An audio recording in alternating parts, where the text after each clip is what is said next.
What is happening at movie theaters this weekend?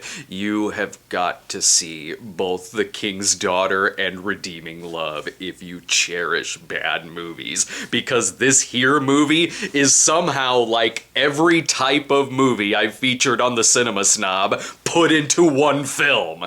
It is the mixture of faith-based movies and complete trash cinema that I had no idea I needed in my life. How in God's name am I watching this movie that's like an 80s Bo Derek movie made to bus in audience members from my grandma's church? In the film, Michael is a Christian rancher who sees the prostitute Angel, and it's love at first sight. No, seriously, he just sees her walking in slow motion and instantly falls in love. He says to his friend, "God said he'd send me an angel, yet she's a prostitute. Oh, the Lord sure does have a sense of humor." Oh, and she's the most popular hooker in the town, by the way. No joke, there was a giant crowd lined up outside to be with her, and the madam is like, "Sorry, boys, she's all worn out for today." And the crowd goes, "Boo!" They actually pick who gets to spend the night with her based on a lottery. She's that good.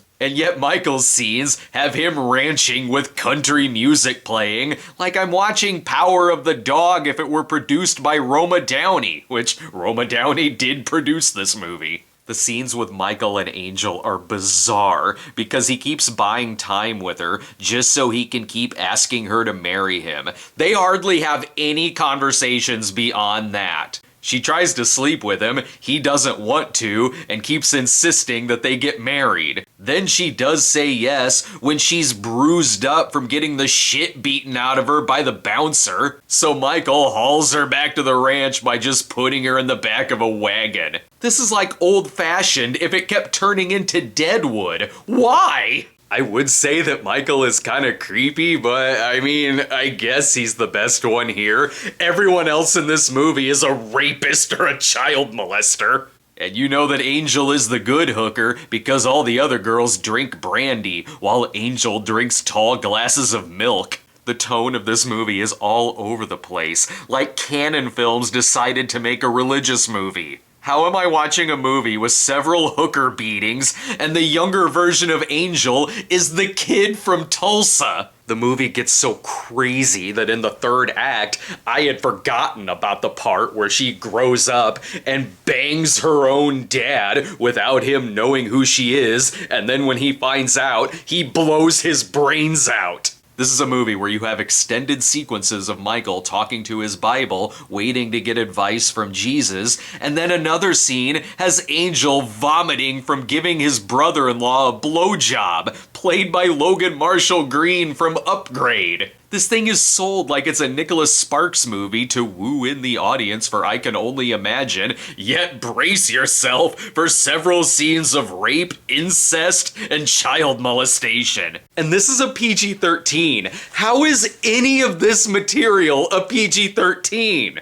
It is cartoonishly PG-13 too, like when she's topless and her hair is strategically placed over her breasts. It goes into Austin Powers territory with how many different ways they try covering up the nudity. The chemistry between the two leads is odd too. Sometimes they work well together, like when they're chopping wood or having fun, but usually they have to say lines like, "I didn't know the power of a sunset till I met you." Or when they're talking about their demons, and he says, "I know about demons. My daddy used to own slaves. It was one of them slaves that taught me about Christianity. I thanked him by setting him free. My daddy was so mad he wanted to teach me the power of ownership, so he sent me a slave girl to sleep with me, but I said no." And that actually comes back into the movie later, where the person he's talking about miraculously shows up at the right place at the right time